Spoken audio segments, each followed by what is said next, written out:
बिस्मिल्लाहिर्रहमानिर्रहीम। A very warm welcome to all of you in unique pre FSC online lectures. हम लोग बेटा इस वक्त चैप्टर 13 को डील कर रहे हैं। I am open to all of the questions that you may ask. आपके सामने स्क्रीन के ऊपर एक ऑनलाइन नंबर फ्लैश हो रहा होगा। वो नंबर बड़ा ही क्लियरली इस चीज़ को शो करता है कि आपको अगर कोई भी प्रॉब्लम है तो आप मुझे व्हाट्सएप कर सकते हो, मैसेज कर सकते हो और इसको डिस्कस कर सकते हो मेरे साथ। So let's start with first recapping the last lecture, a little bit of it, and then proceeding forward. सबसे पहले हमने एक conceptual sort of story कह लो या एक conceptual sort of चीज़ की, वो थी differentiate between inspiration and expiration. What is inspiration? The process of taking in of air is known as inspiration. हवा का इनटेक करना क्या कहलाता है? इंस्पायरेशन। जब हम इंस्पायर करते हैं तो क्या होता है? हमारे इंटरकॉस्टल मसल्स कॉन्ट्रैक्ट करते हैं, हमारी रिब्स एक्सपैंड करती हैं, आउटवर्ड आती हैं, वॉल्यूम चेस्ट कैविटी का बढ़ जाता है, जो इंट्रा प्लूरल प्रेशर होता है, जो लंग्स के अंदर प्रेशर होता है, वो रिड्यूस हो जाता है। मैंने समझाने के लिए उसकी वैल्यू भी बताई है, 759 mm मर्करी हो जाता है। और फिर क्या होता है कि जो हवा अंदर आई होती है, it rushes out, right, it rushes in, sorry, अंदर आ जाती है। ये सब एक्टिव हो रहा है, करके देखिए, like this is deep breathing, intake and giving out of air. अब यही प्रोसेस आप सेकंड वे के अंदर सेकंड फॉर्मेट में रिपीट करिए। हाउ इट हैपन्स इज़ कि जैसे ही फौरी तौर पे जैसे ये प्रोसेस शुरू होता है, हम एक्सपायर कर रहे हैं तो पैसिव मूवमेंट है, जो लंग्स एक्सपैंड हुए हुए हैं वो दोबारा से सुकड़ जाएंगे। उनके सुकड़ने की वजह से क्या होगा कि ओवरऑल जो वॉल्यूम था चेस्ट कैविटी का वो अब सुकड़ जाएगा, कम हो जाएगा, जिसकी वजह से इंट्रा प्लूरल प्रेशर इंक्रीज करेगा। As a result, the air rushes from inside towards the outside, right? तो इस प्रोसेस को बोलते हैं एक्सपायरेशन या एक्सहेलेशन। फिर मेरे बच्चों, मैंने आपको रेस्पिरेटरी पिगमेंट्स का पढ़ाया। पिगमेंट्स क्या होती हैं? Colouring agents. The colour of blood is red due to what? The color of the blood is red due to hemoglobin. What is hemoglobin? Heme plus globin, सही, हीम प्लस ग्लोबिन। और haemoglobin के अंदर जो दो parts हैं, haem और globin. Heme है 4 heme group. 4 heme group basically 4 oxygen molecules carry कर सकते हैं।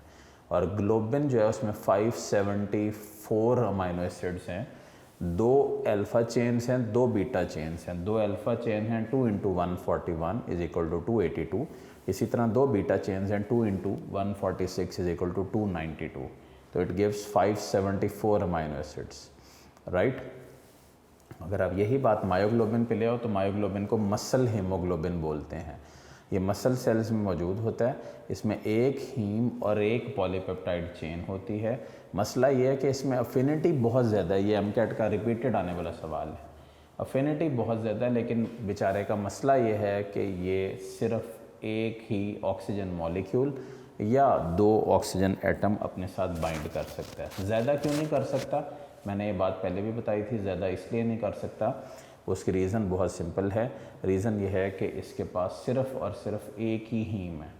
तो ऑक्सीजन किसके साथ बाइंड करता है? हीम के साथ।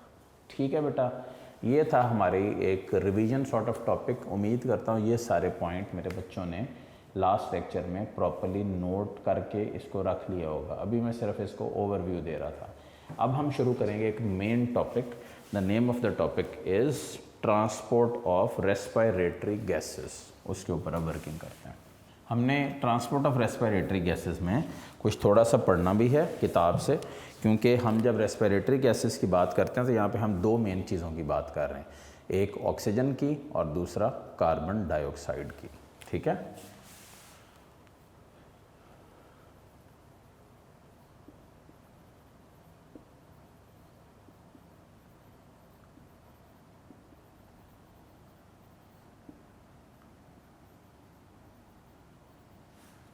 The transport of the respiratory gases takes place या बाय वेज एक्सेट्रा, वो अभी सब देखेंगे, लेकिन उससे पहले कुछ MCQs और एक शॉर्ट करते हुए इंशाल्लाह यहाँ तक हम पहुँचते हैं। देखिए सबसे पहले एक शॉर्ट क्वेश्चन है 271 के ऊपर है बेटे। हम किताब से इस चैप्टर को करना बहुत ज़्यादा ज़रूरी है। इस चैप्टर में लाइंस हैं, चीज़ें हैं जो अगर आप किताब से नहीं करते हो तो उसके डिज़ास्ट्रस रिजल्ट्स होंगे आपके लिए। The intake of oxygen and release of carbon dioxide by blood passing through capillaries of alveoli is brought about by following factors। ठीक है, ऑक्सीजन का इनटेक और कार्बन डाइऑक्साइड का रिलीज जो ब्लड पास कर रहा है कैपिलरीज ऑफ एल्वेलाई से, इसको जो फैक्टर्स कंट्रोल कर रहे हैं वो कौन से हैं। इसका एक शॉर्ट क्वेश्चन यहाँ पे लिख लें, द फैक्टर्स, या सवाल जिस तरह आया बोर्ड में वो सुन लें।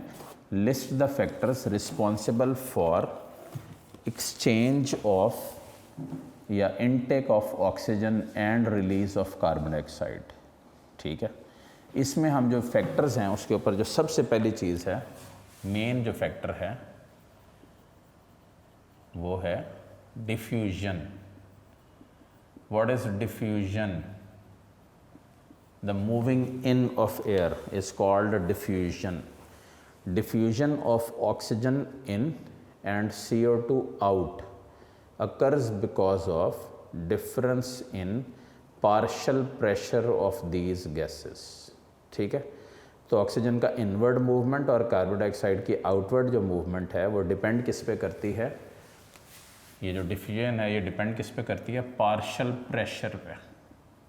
अब बेटा ये क्या होता है? केमिस्ट्री आप लोग पढ़ते हो माशाल्लाह।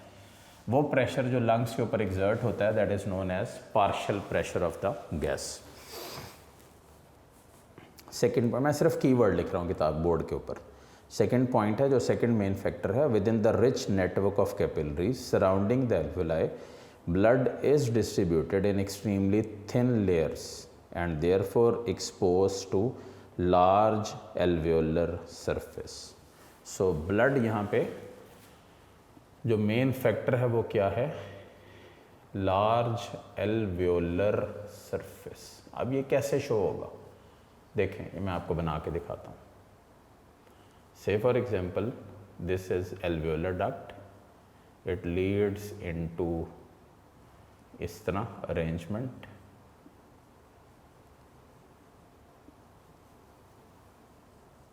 ये है इस तरह, राइट। इसके मुताबिक ये है alveoli. Alveoli grape like clusters हैं और ये है एल्वेओलर डक्ट, राइट। एल्वेओलाई के अंदर ये जो सारी स्पेस है वो है एयर सैक। ये जो वॉल्स हैं एल्वेओलाई की, ये बेसिकली यहाँ पे अक्रॉस इट, मैंने पहले भी बताया फिर बता रहा हूँ, ये सारी यहाँ पे कैपिलरी के रिच नेटवर्क से सराउंडेड होती हैं। यानी कि इनके गिर्द जो है बड़ी तादाद में कैपिलरी नेटवर्क मौजूद होता है। अब होता बेटा क्या है कि जैसे ही गैसेस एक्सचेंज होता है, ये जो वॉल्स हैं ये एक्सपैंड करती हैं और डेफिनेटली इंस्पायरेशन में एक्सपैंड करती हैं, एक्सपायरेशन में दे मूव आउट। तो इस सारे प्रोसेस में व्हाट हैपन्स इज़, ये किस अंदाज में ये प्रोसेस हो रहा होता है, उसमें बेसिकली जो एल्वेओलर सरफेस एरिया वो ज़्यादा होना चाहिए। अगर वो एल्वेओलर सरफेस एरिया ज़्यादा नहीं होगा तो ऑब्वियसली मूवमेंट के अंदर इफ़ेक्ट आएगा। ठीक हो गया, मूवमेंट के अंदर प्रॉब्लम आएगी। तो यहाँ पे हम बात कर रहे हैं basically with regards to this topic. हम अब शुरू कर रहे हैं, ये सेकंड फैक्टर था कि एल्वेओलर सरफेस एरिया ज़्यादा होना चाहिए।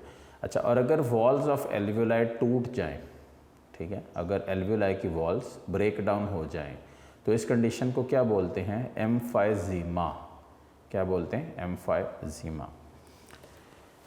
Third point, blood in the lungs is separated from एल्वेओलर air by extremely thin membranes of capillary and alveoli।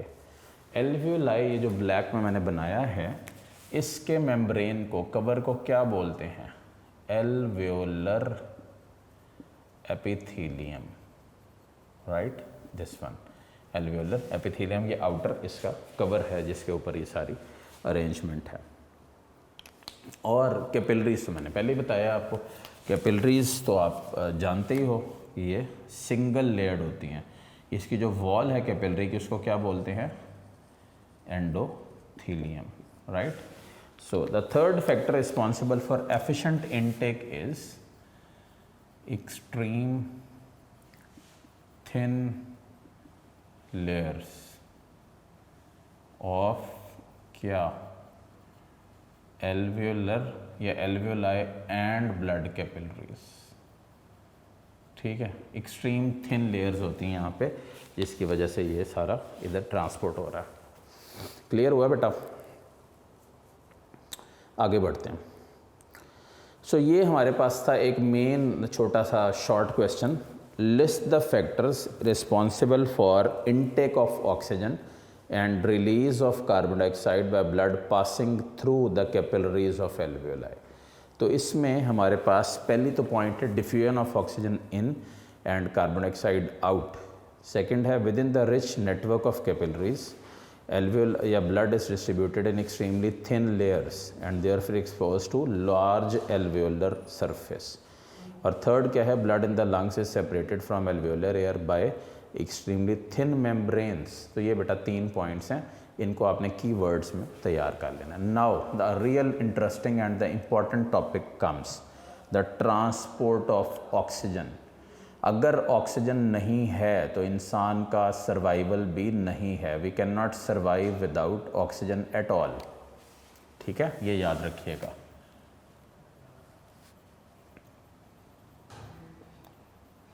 Transport of oxygen, ठीक है। सो बेटा लेट्स स्टार्ट विद इट।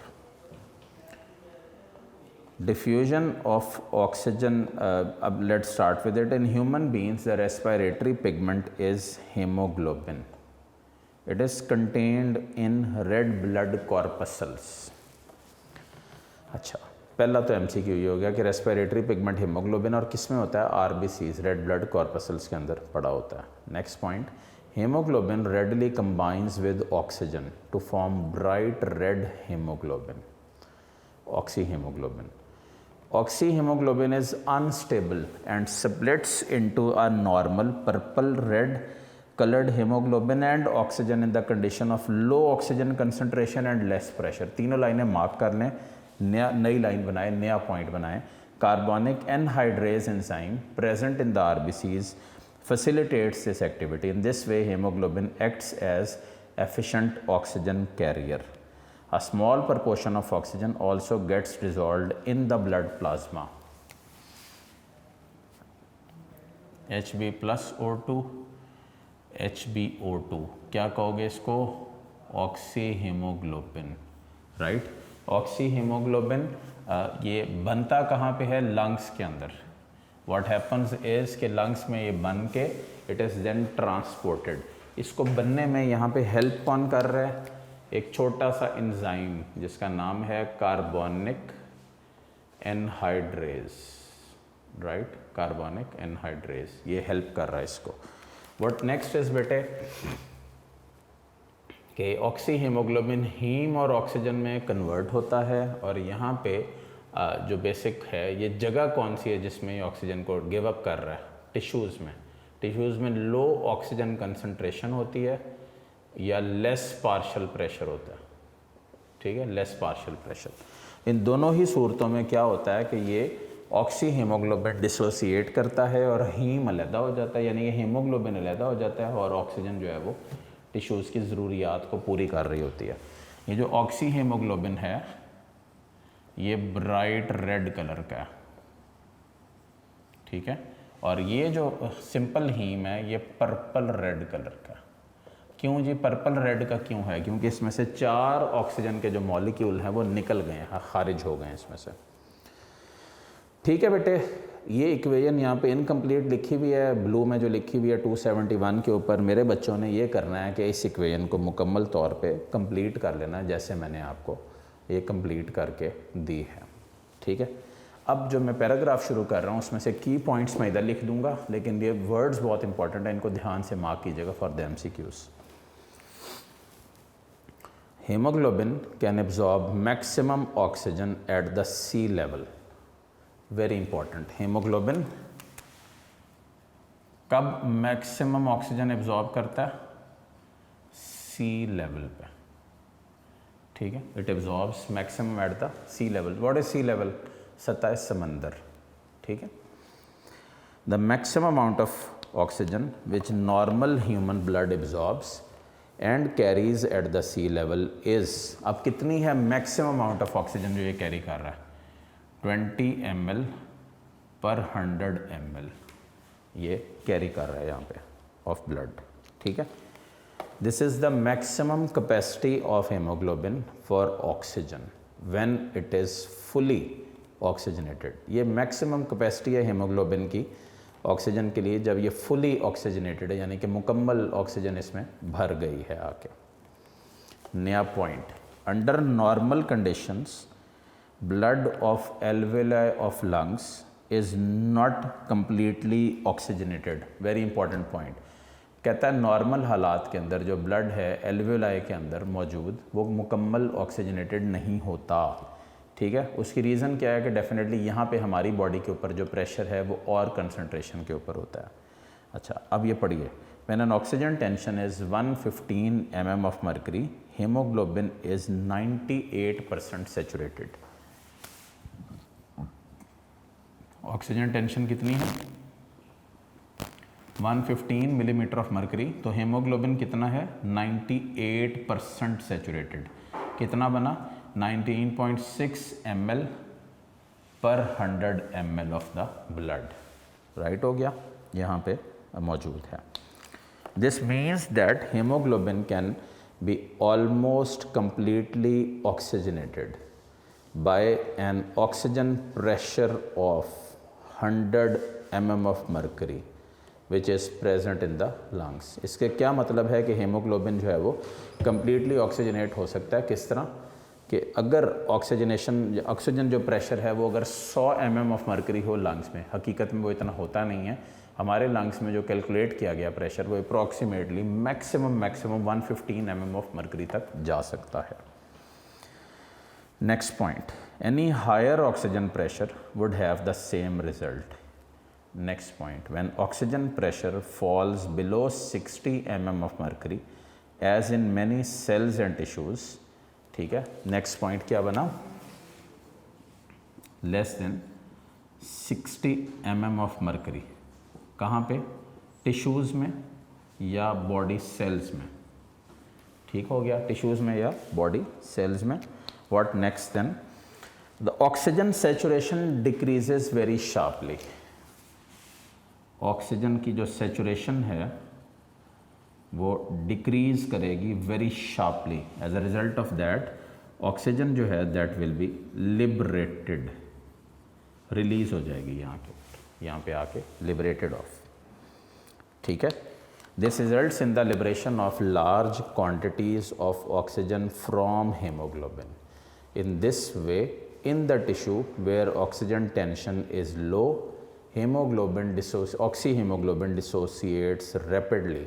बड़ा ही टफ पैराग्राफ है, ड्राई पैराग्राफ लिखा हुआ है, मैंने इस पे वक्त लगाया आपका 3 चीज़ों के लिए, वो और से सुन लें इसको। हेमोग्लोबिन द मेन पिगमेंट में मैक्सिमम ऑक्सीजन किस वक्त एब्जॉर्ब करता है? वो सी लेवल के ऊपर, पहला MCQ था, क्लियर कर लें, ठीक है। मैक्सिमम अमाउंट जो वो एब्जॉर्ब करता है सी लेवल पे वो कितनी है? 20 ml पर 100 ml of blood, right. 2 point हो गए।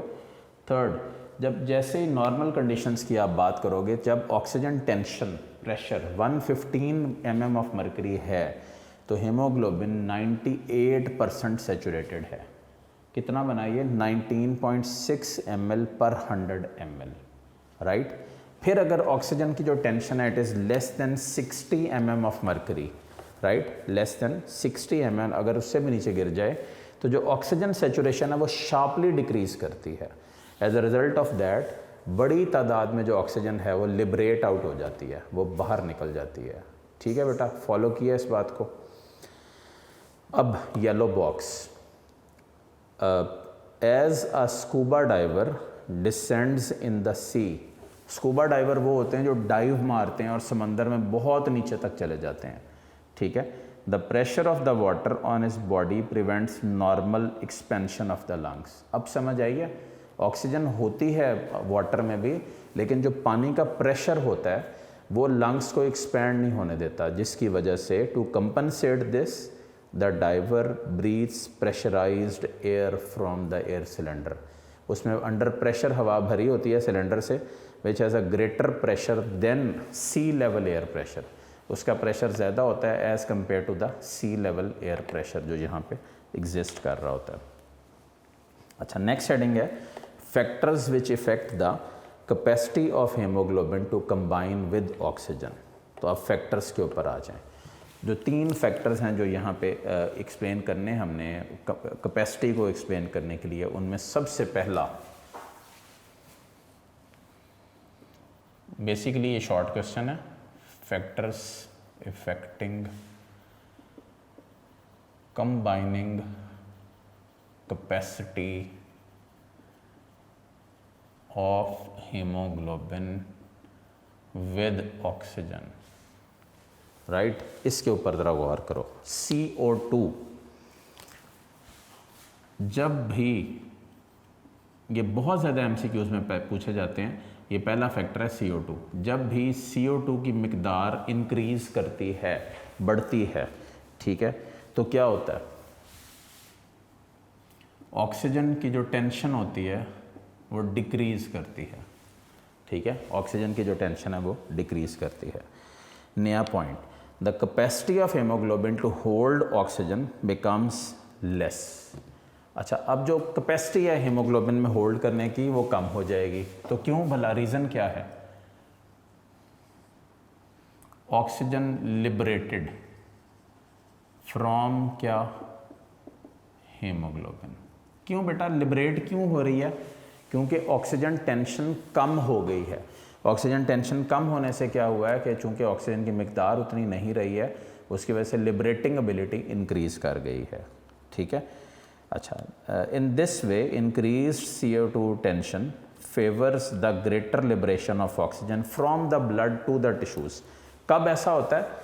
जब CO2 की मिकदार बढ़ती है। CO2 क्या है? वीकली एसिडिक है नेचर में। एज अ रिज़ल्ट जब भी कार्बन डाइऑक्साइड ब्लड में इकट्ठा होगा तो क्या होगा, एसिडिटी कॉज करेगा, राइट, एसिडिटी। इसकी वजह से बेटा ये सारा प्रॉब्लम यहाँ पे एग्जिस्ट करेगा। ठीक हो गया, क्लियर हो गया। Number 2, temperature. Rise in temperature causes a decrease in the oxygen carrying capacity of blood. Example क्या है? increased muscular activity. Temperature increase हो रहा है, ये सेकंड फैक्टर है, this was the first one. तो ऑक्सीजन कैरिंग कैपेसिटी डिक्रीज हो रही है।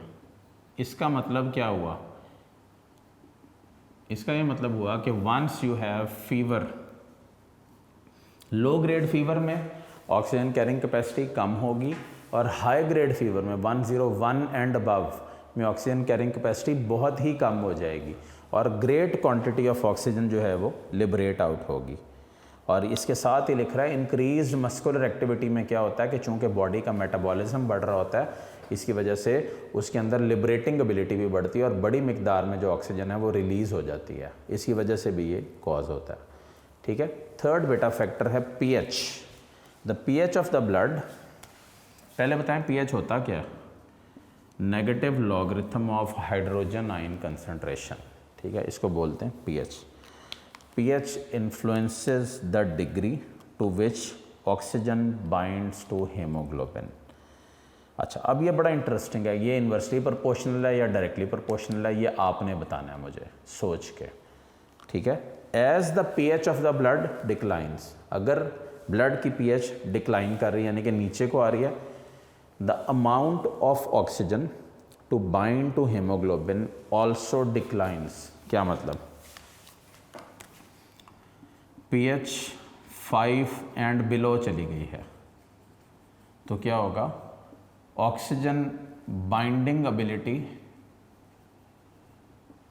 कम होगी। UHS का 2017 का भी ये सवाल है कि ऑक्सीजन के बाइंडिंग एबिलिटी के साथ कौन सा फैक्टर डायरेक्टली प्रोपोर्शनल है। उसकी ऑप्शन थी एक कार्बन डाइऑक्साइड, दूसरी टेम्परेचर, तीसरी पीएच।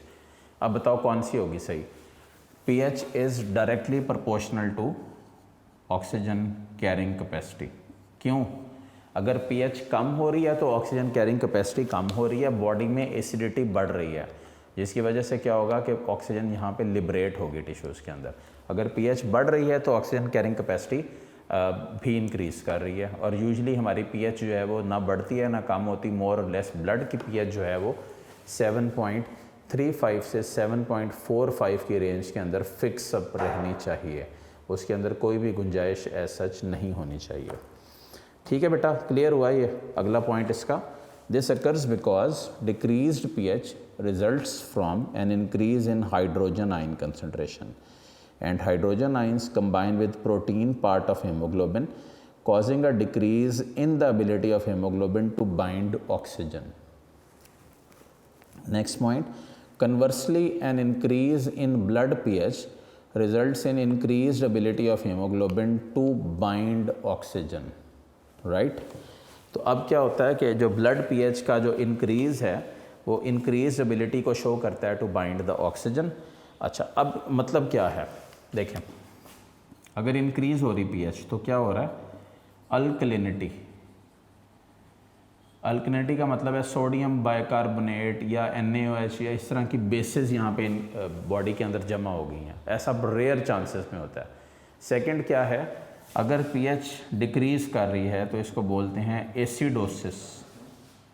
और एसिडोसिस क्या शो कर रहा है कि यहाँ पे मुख्तलिफ जैसे वो है, आप समझ लो हाइड्रोजन आयन है या मुख्तलिफ इसमें समझ लो CO2 है, उसकी वजह से भी ये हाइड्रोजन आयन भी वीकली एसिडिक होता है H पॉजिटिव, तो इसकी वजह से भी ये कॉज हो जाता है। ठीक है बेटा, फॉलो किया। अब सुन लें, the factors which are affecting the capacity of haemoglobin to combine with oxygen are 3। The first factor is carbon dioxide. The amount of carbon dioxide is क्या, inversely proportional to oxygen carrying capacity. अगर CO2 की मिकदार बढ़ती है body के अंदर, what next then, oxygen tension decrease होती है, जिसकी वजह से ऑक्सीजन जो है वो लिबरेट आउट हो जाती है, बाहर निकल जाती है यहाँ से। सेकंड है हमारे पास, अगर टेम्परेचर इंक्रीज़ करता है, टेम्परेचर इंक्रीज़ करने का मतलब आपको बुखार हो रहा है। बुखार को दो कैटेगरीज में क्लासिफाई कर लें, एक लो ग्रेड फीवर और एक हाई ग्रेड फीवर। अच्छा, बुखार होता क्यों है, बुखार का दूसरा नाम है पायरेक्सिया। होता क्यों है, क्योंकि उस वक्त हमारी बॉडी में सर्टन ऐसी सब्सटेंसेस मौजूद होती हैं जो इन्फेक्शन कॉज करती हैं। मैंने कभी को 2-4 महीने पहले इन्फेक्शन भी बताया था क्या होता है। माइक्रोबियल एजेंट्स जिसमें वायरस, बैक्टीरिया, फंजाई की बॉडी में एक्सेस में जमा होने को बोलते हैं वायरस या पायरेक्सिया, बुखार। इसका इलाज क्या है, यूजुअली एंटीबायोटिक्स से इसका इलाज किया जाता है, जिसमें बुखार को फिर हर लिहाज से कंट्रोल कर लिया जाता है। Third, pH. पीएच की वैल्यू अगर 5 है या इससे कम है तो इसका मतलब ये एसिडिक है। इस पे भी ऑक्सीजन जो बाइंडिंग एबिलिटी है वो डिक्रीज़ करती है। इसका मतलब पीएच की जो वैल्यू है वो डायरेक्टली प्रोपोर्शनल है ऑक्सीजन कैरिंग कैपेसिटी के साथ। अगर पीएच की वैल्यू बढ़ती है तो ये अल्कलिनिटी को शो करता है, जैसे सोडियम बाइकार्बोनेट है। अगर पीएच की वैल्यू घटती है तो ये एसिडोसिस को शो करता है, राइट। गौर कर रहे हैं आप, ये मेरा बेटा ये वो मेन फैक्टर्स हैं जो ऑक्सीजन कैरिंग कैपेसिटी को इफ़ेक्ट करते हैं। अब गौर से मेरी बात सुने, हम लोगों ने अभी जो पढ़ा है उसमें मेन तो एक फैक्टर्स का था, दूसरा ट्रांसपोर्ट ऑफ ऑक्सीजन का था। ऑक्सीजन में मेजॉरिटी ट्रांसपोर्ट, मैं सारा ही लिख दूँ बेसिकली तो तब भी ठीक है, बहरहाल मेजॉरिटी वर्ड यूज़ हुआ है। ट्रांसपोर्ट होता है एज हीमोग्लोबिन के साथ या इसकी फॉर्म में। इसमें होता क्या है कि हीम ग्रुप के साथ 4 ऑक्सीजन मॉलिक्यूल कंबाइन होते हैं। हीम जो 4 हीम है एक हीमोग्लोबिन में। As a result of that ये कम्बिनेशन कहाँ बनती है, लंग्स में, और वो यहाँ से ट्रांसपोर्ट हो जाते हैं। कौन सा एंजाइम है जो इसको कैटालाइज करता है, कार्बोनिक एनहाइड्रेज, राइट। ये मेन एंजाइम है। वो एंजाइम क्या करता है कि इसको ट्रांसपोर्ट कर देता है और ये ब्राइट रेड कलर का होता है, राइट। अब जो है वो पहुंचता किधर है, टिश्यूज़ के अंदर, और टिश्यूज़ के अंदर जाके व्हाट नेक्स्ट इज़ कि ये कन्वर्ट हो जाता है हीम और ऑक्सीजन में टिश्यूज़ में, और ये लो ऑक्सीजन कंसनट्रेशन या लेस पार्शियल प्रेशर को रिप्रेजेंट कर रहा होता है यहाँ पे। अच्छा, अब कुछ और मैंने आपको पॉइंट्स बताए थे और ये भी बताया था कि ये पैराग्राफ ज़रा डिफरेंट है, इसको अंदाजे से मतलब अच्छे अंदाज से कीजिएगा। हीमोग्लोबिन के अंदर जो मैक्सिमम ऑक्सीजन कैरिंग एबिलिटी होती है वो 20 ml पर 100 ml होती है, और वैसे हकीकत में 98% सेचुरेशन शो करती है, दैट इज़ 19.6 ml पर 100 ml।